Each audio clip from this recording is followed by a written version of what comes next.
Lundi dernier, les citoyens canadiens étaient appelés aux urnes. J'aime bien le mot « urne » parce que c'est un terme équivoque. Ça a aussi une signification funéraire. Hein? Et choisir, c'est faire le deuil de toutes les alternatives qu'on exclut. Hein? C'est des gros liens que je fais là. Je vois tout le monde qui bouge les sourcils autour de la table. Alors, pour faire le bilan du choix des Canadiens et surtout pour regarder vers l'avenir qui nous attend au pays, on reçoit la chroniqueuse politique Ariane Blais-Lacombe. Salut Ariane. Bonjour Antoine. T'es en deuil de quoi, toi, aujourd'hui? Non, je vais commencer avec une autre question. Ça commence fort. Ça commence fort. Non, mais ta soirée électorale s'est bien passée sans te demander si tu as perdu ou gagné tes élections. Là, c'est pas ça le sujet de la chronique. Tu as eu une belle soirée? J'ai eu une belle soirée, oui. Ouais. J'ai eu du fun à suivre ça. On dirait que j'avais oublié à quel point les bureaux de scrutin ferment tard. Ah. Puis finalement, ça prend du temps dans la soirée électorale avant qu'on commence à avoir des résultats vraiment intéressants. Mais une fois que c'est parti, je dois avouer que j'ai été surprise à la...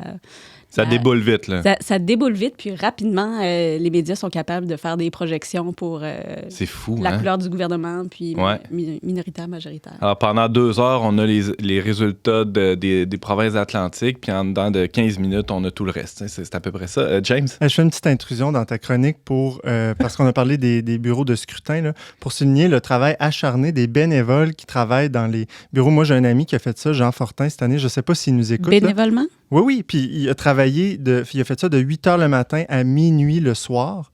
Puis à minuit, lorsque ils ont terminé le décompte du dernier ballot, là, ils se sont rendus compte qu'il manquait un bulletin de vote. Ils ont été obligés de recommencer le décompte au complet. Fait que tout ça... Non, c'est...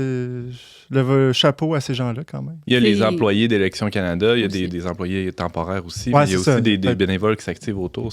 Oui, chapeau bas à tout ce monde-là. C'est beaucoup de travail, puis même que ça ne me surprendrait pas qu'il y ait plusieurs recomptages dans certaines circonscriptions, parce que, encore au moment où on enregistre cette émission-là, il y a 13 circonscriptions qui ne sont pas encore décidées. Puis j'ai regardé un petit peu les scores tantôt, puis c'est très, très serré, même s'il y a certains endroits où il manque seulement une boîte de scrutin, c'est super serré. Donc, dans certains cas, ça me surprendrait pas qu'il y ait des recomptages. Mais même si ces 13 circonscriptions-là allaient d'un côté ou de l'autre, ça ne changera rien au résultat, disons, final, là, qui va constituer le gouvernement. Tu nous le donnes dans le mille, Ariane, c'est... les libéraux! Tes impressions générales sur les élections et leurs résultats, Ariane? Bien, je pense que comme beaucoup de Canadiens, là, finalement, on se dit un petit peu tout ça pour ça. Tu sais, c'est vraiment... c'est pas une élection qui va marquer l'histoire. Contrairement à ce que M. Bernier nous a dit. C'était un peu surprenant puis amusant, si on me le permet, son discours. Ouais. Mais en même temps, j'ai l'impression que c'est comme une tendance qu'on a beaucoup ces temps-ci là, à qualifier. Là. C'est un moment historique, ce qu'on fait. Souvent, on va présenter des choses. Là. À chaque élection, on dit que c'est une élection qui va être historique, alors que la plupart ne le sont pas. Et celle qui vient de se dérouler ne le sera certainement pas. Là. En fait, on se demande vraiment qu'est-ce que ça a changé. Là, parce que les résultats sont similaires, là, tellement similaires à ce qui était avant que ça en est vraiment surprenant. Tu sais. On pourrait dire que l'émission qu'on enregistre aujourd'hui est historique. Hein? C'est la première fois qu'on est, nous 5, réunis. Bon, c'est unique. C'est unique. C'est la première fois qu'il y a des plantes dans le studio. On est debout. On ne reviendra pas là-dessus. Bon. Il y a plusieurs analystes qui s'entendent pour dire, Ariane, que notre premier ministre a perdu son pari en déclenchant ces élections-là. D'accord avec ça? Ben moi, je dirais que oui. Puis en fait, je pense que dans son discours de victoire, qui n'était pas très victorieux finalement, là, mais il a quand même dit, et je cite, je vous ai entendu, ça ne vous tente plus qu'on parle de politique ou de l'élection. Fait que ça, c'est quand même gros dire ça, là, dire on a fait une élection, mais vous n'aviez pas envie qu'on en parle. Là, c'est quasiment un mea culpa ou un désaveu là, de ce qu'il a fait. Il y a un autre truc dans cette phrase-là qu'il faut souligner quand même, c'est un politicien qui avoue que bon, c'est peut-être normal ou correct que les gens n'aient pas envie de parler de politique et qu'on peut pas tourner la page et dépolitiser, disons, la cité pendant les 2, 3, 4 prochaines années? Bien, il y a vraiment quelque chose là-dedans qui va dans ce sens-là. En un sens, c'est peut-être pas complètement faux. Je pense qu'il y a effectivement beaucoup de gens qui s'intéressent pas tant à la politique puis qui sont finalement un petit peu tannés quand on leur demande de se rendre aux urnes, justement. On le remarque aussi quand il y a des élections partielles. La plupart des gens sont complètement désintéressés. Les taux de participation sont ultra faibles. Mais reste que, moi, personnellement, qu'un premier ministre dise ça m'inquiète un peu. Ça me fait me poser des questions parce que quand même, sa job, c'est de parler de politique, c'est de faire de la politique. Puis comme on est dans une démocratie, ben un premier ministre ne devrait pas dire à sa population c'est correct, vous n'avez pas envie de parler de politique, donc on va faire les choses autrement. Je vois Émilie Pinet-Dubonnet. T'es d'accord avec ça? Oui, je suis absolument d'accord. Puis je pense que c'est éloquent de voir que c'est les élections dans l'histoire, je pense en 150 ans d'histoire, si je ne me trompe pas, qu'il y a eu le plus faible taux de participation. Là. Ça m'a vraiment frappé aussi. Le taux est très faible. En fait, pour l'instant, le résultat préliminaire qu'on a, c'est ce qui avait eu lieu en 2008, qui était là aussi un creux historique. Ça avait un peu remonté récemment, puis là, on est retourné à ce plancher-là. Oui, ça risque vu que c'est un taux estimé préliminaire, on risque d'aller gagner 2-3 petits % dans les prochains jours, mais ça reste très bas. Là. Trudeau n'a pas réussi à convaincre les gens qu'il avait des bonnes raisons d'aller voter. On n'a pas trop compris pourquoi est-ce que les élections ont lieu, puis on rajoute à ça le contexte de la pandémie, les gens qui sont craintifs d'aller au bureau de vote, parce qu'on n'arrête pas de nous dire qu'il faut limiter les contacts, puis là, on se pitche tous... au centre communautaire pour... exactement, puis aussi, on connaît la pénurie de personnel, on nous en a parlé tout l'été, donc Élections Canada, trouver des gens pour travailler une journée, des longues heures, comme James l'a dit, ben c'est d'autant plus difficile. Là. Ariane Blais-Lacombe, il n'est pas question ici de faire prendre une position partisane, mais plutôt d'analyser les communications, par exemple, de l'un et l'autre des partis. Selon toi, pourquoi Trudeau a échoué à aller chercher sa majorité? Bien, c'est pour plusieurs raisons. Là, donc, je viens d'évoquer, en fait, que c'est lui-même qui a déclenché les élections. Donc, en fait, souvent, quand c'est un gouvernement minoritaire, ça dure en moyenne 18 à 24 mois. Donc, c'est quand même fréquent qu'on va en élection avant la date prévue dans la loi sur les élections à date fixe. Mais reste que là, c'était vraiment déclenché par le gouvernement, ce qui n'est pas toujours le cas. Puis, généralement, il y a une bonne raison. Puis là, ici, on dirait qu'on n'a pas trop compris c'était quoi la raison. On n'a pas trop compris qu'est-ce que, finalement, Trudeau voulait faire, qu'il n'était pas capable de faire avec son gouvernement. La chambre qu'il y avait, oui. Exactement, avec la chambre qu'il y avait. Donc, c'était quoi son gros projet qu'il voulait réaliser?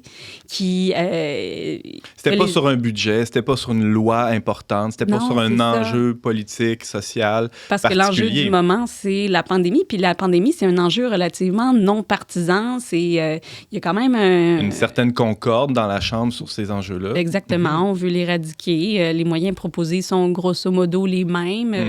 Avec l'état d'urgence sanitaire, ça a quand même donné beaucoup plus de pouvoir au gouvernement pour agir justement sans avoir besoin d'avoir l'accord de la Chambre pour chaque fois. Donc, ça fait que l'élection en tant que telle, il y a beaucoup de gens qui avaient un gros point d'interrogation. C'était une question pendant le débat. Pourquoi sommes-nous en élection?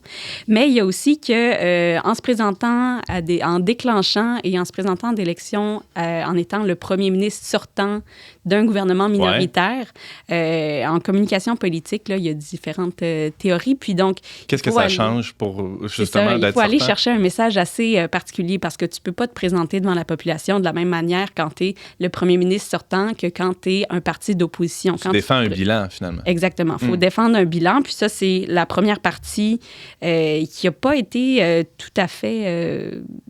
convaincante, là, je dirais personnellement, de ce que j'ai suivi. J'ai l'impression qu'il n'y avait pas un bilan d'accomplissement très fort, ce qui est quand même normal quand on a un gouvernement minoritaire. On ne peut pas faire tout ce qu'on veut. Là. Donc, en préparation, je suis allée voir le polymètre, qui est un outil développé à l'Université Laval qui, en fait, lors des élections, épluche, si on veut, les promesses que font les partis. Puis une fois qu'un parti est rendu au gouvernement, pendant tout son mandat, il suit la réalisation ou la non-réalisation. Exactement. Ouais. Donc, dans son précédent mandat, Trudeau avait fait plus de 300 promesses, puis il a été obligé, il a pour des raisons X, Y, Z, il a abandonné plus de la moitié de ses promesses. Donc, c'est sûr que ça donne pas une posture très, très forte. Mais c'est pas toujours le cas. Est-ce que c'est un ratio normal, ça, pour un gouvernement d'abandonner la moitié de ses promesses? On a l'impression que ça ressemble souvent à ça, non? Antoine est d'accord. Même si ça ressemble souvent à ça, c'est pas plus encourageant, par contre. Non, mais il y a quand même... Je suis allée chercher des points de comparaison parce qu'aussi, je me disais comme, ça me prend un ordre de grandeur. Oui, c'est ça. Donc, une chose que j'ai remarqué, le polymètre, c'est un outil relativement récent. Là, donc, on peut pas remonter jusqu'à... McDonald's, mettons. Non, c'est ça. Mais Trudeau est un gros prometteur parce que autant dans la campagne de 2019 que dans la campagne de 2015, il a fait plus de 300 promesses. Puis si on compare son prédécesseur Harper en 2011, qui avait fait plutôt autour de 150 promesses, donc carrément la moitié. Mais reste que à la fin de son mandat de 2015, il avait seulement abandonné 8 % de ses promesses. Donc là, c'est un très faible pourcentage. Il avait réussi à faire essentiellement ce qu'il avait voulu. Tandis que cette fois-ci, effectivement, on sent qu'il n'avait pas voulu. Mais donc, quand on sort d'un mandat minoritaire, c'est d'autant plus important de dire « j'ai un bon bilan, mais j'ai pas réussi à faire tout ce que je voulais faire. Donc votez pour moi à nouveau. Donnez-moi ma majorité pour qu'on puisse accomplir X, Y, Z. Puis là, on espère que c'est des projets porteurs, des projets qui vont convaincre les gens non seulement de se présenter aux urnes, de voter en grand nombre. Puis là, ici, on dirait que donc ces trois aspects-là, pourquoi on vote, qu'est-ce qu'il a fait, qu'est-ce qu'il veut faire, c'est comme resté un petit peu un point d'interrogation pour beaucoup de gens. Mais ce qui est drôle, c'est que les autres partis aussi, on sent qu'ils ont tout le monde a un peu fait du surplace. Il n'y a pas eu de gain majeur ou de changement pour les autres partis. Donc, on dirait que les électeurs, ils se sont dit, ce que j'ai fait la dernière fois, c'était comme correct. Je suis relativement satisfait, donc je vais relativement faire la même chose. Oui. Ariane, il nous reste à peine 2 petites minutes. J'aimerais ça t'entendre sur la place des croyants dans une élection, spécialement une élection fédérale comme ce qu'on vient de vivre. Est-ce qu'on sait s'ils votent d'une façon ou d'une autre, ou y a-t-il des tendances qu'on peut dégager? Bien ça, Antoine, ça serait un sujet super intéressant pour une prochaine chronique parce qu'il y a vraiment des théories super intéressantes sur le vote catholique au Canada. Donc, chaque pays a ses propres dynamiques électorales. Puis, au Canada, la dynamique principale, c'est les régions.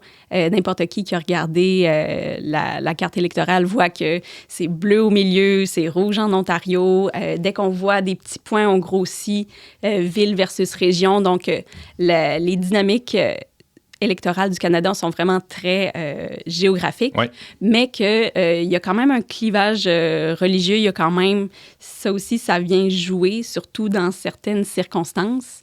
Jusqu'à très récemment, les catholiques avaient beaucoup tendance à voter pour les libéraux. Ah oui? Ce qui m'a surpris. Là, on parle de pourcentage élevé, là, de plus de 50 %. OK. On aurait cru conservateur. Hein? On aurait cru récemment avec Harper, c'est un espèce de lien qui s'est un peu défait. Puis là, j'ai pas pour l'instant de données sur les élections plus récentes, là, par exemple, depuis le retour de Trudeau. Mais ça me ferait vraiment plaisir de revenir vous en parler parce que moi, c'est un sujet que je trouve absolument fascinant. Ben ouais. C'est tout le temps qu'on avait, Ariane, mais déjà, c'était très éclairant. Merci de tes lumières et de ton analyse de ces élections qu'on vient tout juste de vivre. On aura sûrement l'occasion, comme tu dis, d'en reparler dans le courant de l'année. Et il y aura d'autres élections aussi à venir, les élections municipales, entre autres, dans les prochaines semaines, et les provinciales dans plusieurs mois. Mais on va se donner le temps de digérer tout ça. Merci, Ariane Blais-Lacombe, et à bientôt. Merci à vous.